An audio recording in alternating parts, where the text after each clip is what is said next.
All right, welcome back. If you're looking at your paper book, it's page 327. Yeah, 327. And if you are using the PDF, if you push Command F and type 341, you can hop to this page. Here we go. Getting close, Luke had told me once, back in our swords class. When you got the shorter blade, getting close. I stepped inside with a thrust, but Ares was waiting for that. He knocked my blade out of my hand and kicked me in the chest. I went airborne 20, maybe 30 feet. I would have broke my back if I hadn't crashed into the soft sand of the dune. "Percy!" Annabeth yelled. "Cops!" I was seeing double. My chest felt like it had just been hit with a battering ram, but I managed to get to my feet. I couldn't look away from Ares for fear he'd slice me in half. But out of the corner of my eye, I saw red lights flashing on the shoreline boulevard. Car doors were slamming. "There! Officer!" somebody yelled. "See?" A gruff cop voice. "Looks like that kid on TV. What the heck?" "That guy's armed," another cop said. "Call for backup." I rolled to one side as Ares' blade slashed into the sand. I ran for my sword and scooped it up, and launched a swipe at Ares' face, only to find my blade deflected again. Ares seemed to know exactly what I was going to do the moment before I did it. I stepped back towards the surf, forcing him to follow. "A minute, kid," Ares said. "You got no hope. I'm just toying with you." My senses were working overtime. I now understood what Ares had said about ADHD keeping you alive in battle. I was wide awake, noticing every little detail. I could see where Ares was tensing. I could tell which way he was going to strike. At the same time, I was aware of Annabeth and Grover 30 feet to my left. I saw a second cop car pulling up, sirens wailing, spectators.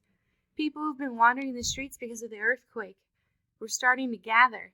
Among the crowd, I thought I saw a few who were walking with the strange trotting gait of disguised satyrs. There were shimmering forms of spirits, too, as if dead had risen from Hades to watch the battle. I heard the flap of leathery wings circling somewhere above. More sirens. I stepped further into the water, but Ares was fast. The tip of his blade ripped my sleeve and grazed my forearm. A police voice on megaphone said, "Drop the guns! Set them on the ground now!" Guns? I looked at Ares' weapon and it seemed to be flickering. Sometimes it looked like a shotgun, sometimes a two-handed sword. I didn't know what the humans were seeing in my hands, but I was pretty sure it wouldn't make them like me. Ares turned to glare at the spectators, which gave me a moment to breathe. There were 5 police cars now, and a line of officers crouching behind them, pistols trained on us. "This is a private matter," Ares bellowed. "Be gone!" He swept his hand, and a wall of red flame rolled across the patrol cars. The police barely had enough time to dive for cover before their vehicles exploded. The crowd behind them scattered, screaming. Ares roared with laughter. "Now, little hero, let's add you to the barbecue." He slashed. I deflected his blade. I got close enough to strike. Tried to fake him out with the feint, but my blow was knocked aside. The waves were hitting me now in the back. Ares was up to his thighs, wading in after me. I felt the rhythm of the sea, the waves growing larger as the tide rolled in. Suddenly, I had an idea. Little waves, I thought, and the water behind me seemed to recede. I was holding back the tide by force of will, but tension was building, like carbonation behind a cork. Ares came toward, grinning confidently. I lowered my blade, as if I were too exhausted to go on. "Wait for it," I told the sea, the pressure now almost lifting me off my feet. Ares raised his sword. I released the tide and jumped, rocketing straight over Ares on a wave. A 6-foot wall of water smashed him full in the face, leaving him cursing and sputtering with a mouthful of seaweed. I landed behind him with a splash and feinted toward his head, as I had done before. He turned in time to raise his sword, but this time he was disoriented. He didn't anticipate the trick. I changed direction, lunged to the side, and stabbed Riptide straight into the water, sending the point through the god's heel. The roar that followed, made Ares' earthquake look like a minor event. The very sea was blasted back from Ares, leaving a wet circle of sand 50 feet wide. Ichor, the golden blood of the gods, flowed from the gash in the war god's boot. The expression on his face was beyond hatred. It was pain, shock, complete disbelief that he'd been wounded. He limped toward me, muttering ancient Greek curses. Something stopped him. It was as if a cloud covered the sea, but worse. Light faded. Sound and color drained away. A cold, heavy presence passed on the beach, slowing time, dropping the temperature to freezing, making me feel like life was hopeless. Fighting was useless. The darkness lifted. Ares looked stunned. The police cars were burning behind us. The crowd of spectators had fled. Annabeth and Grover stood on the beach in shock, watching the water flood back to Ares' feet, his glowing golden ichor dissipating the tide. Ares lowered his sword. You've made an enemy, godling, he told me. You've sealed your fate. Every time you bleed in a battle, every time you hope for success, you will feel my curse. Beware, Percy Jackson, beware. His body began to glow. Percy! Annabeth shouted. Don't watch! I turned away as the god Ares revealed his true, immortal form. I somehow knew that if I looked, I would disintegrate into ashes. The light died. I looked back. Ares was gone. The tide rolled out to reveal Hades' bronze helm of darkness. I picked it up and walked towards my friends. But before I got there, I heard the flapping of leathery wings. 3 evil-looking grandmothers with lace and hats, fiery whips, drifted down from the sky and landed in front of me. The middle fury, the one who'd been Mrs. Dobbs, stepped forward. Her fangs were bared, but for once she didn't look threatening. She looked more disappointed, as if she'd been planning to have me for supper, but I had to decide I might give her indigestion. I saw the whole thing, she hissed. So, it truly was not you? I tossed her the helmet, which she caught in surprise. Return that to Lord Hades, I said. Tell him the truth. Tell him to call off the war. She hesitated and ran a forked tongue over her green leathery lips. Live well, Percy Jackson. Become a true hero, because if not, if you ever come into my clutches again, she cackled, savoring the idea. And she and her sisters rose on their bat wings, fluttered into the smoke-filled sky, and disappeared. I joined Grover and Annabeth, who were staring at me in amazement. Percy, Grover said, that was so incredibly terrifying, said Annabeth. Cool, Grover corrected. I didn't feel terrified. I certainly didn't feel cool. I was tired and sore and completely drained of energy. Did you guys feel that, whatever it was? I asked. They both nodded uneasily. Must have been the Furies overhead, Grover said. But I wasn't so sure. Something had stopped Ares from killing me, and whatever could do that was a lot stronger than the Furies. I looked at Annabeth, and an understanding passed between us. I knew now what was in the pit, what had spoken from the entrance of Tartarus. I reclaimed the backpack from Grover and looked inside. The Master Bolt was still there. Such a small thing to almost cause World War III. We have to get back to New York, I said, by tonight. That's impossible, Annabeth, unless we fly, I agreed.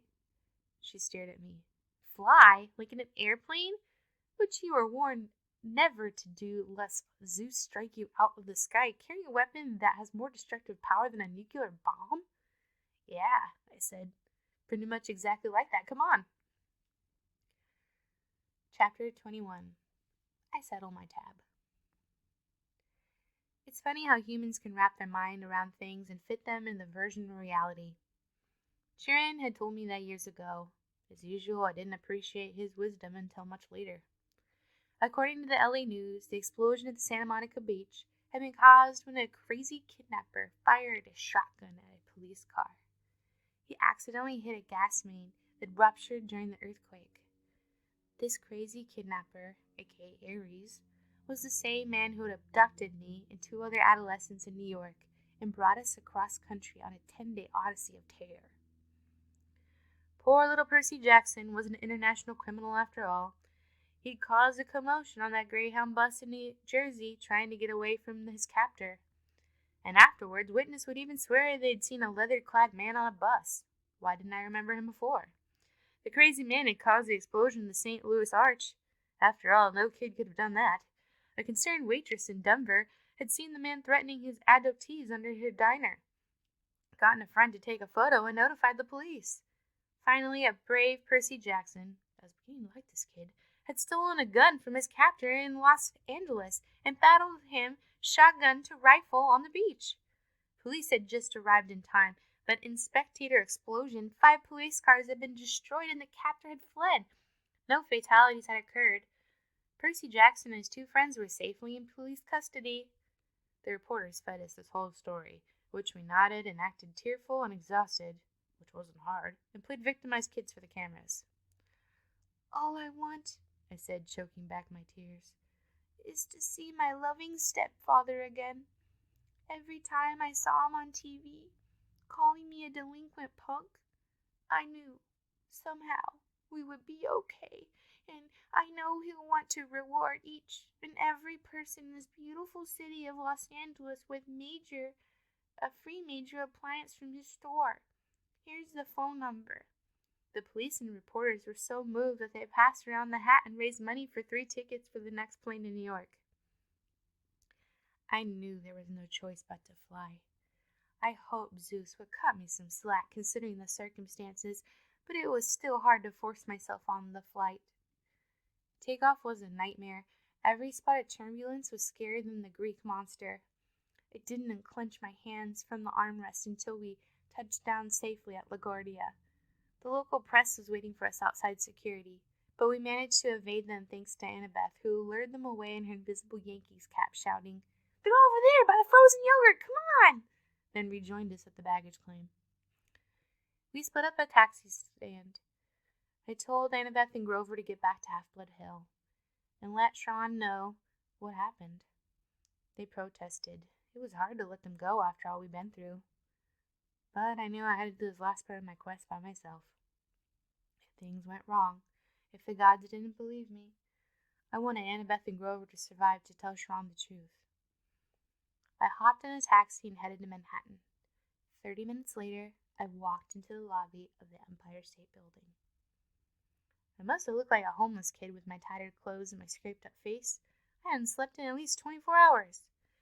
I went up to the guard in the front desk and said, 600th floor. He was reading a huge book with a picture of a wizard on the front. I wasn't much into fantasy, but the book must have been good because the guard took it up for a while and said, "No such floor, kiddo. I need an audience with Zeus." He gave me a vacant smile. "Sorry?" "You heard me." I was about to decide this guy was just a regular mortal and I had better run for it before he called the straitjacket patrol when he said, "No appointment, no audience, kiddo. Lord Zeus doesn't see anyone unannounced." "Oh, I think he'll make an exception." I slipped off my backpack and unzipped the top.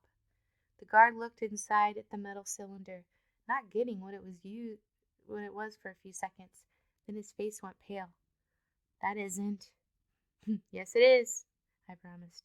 "You want me to take it out and—" No. He scrambled out of his seat, fumbled around in his desk for a key card, and handed it to me.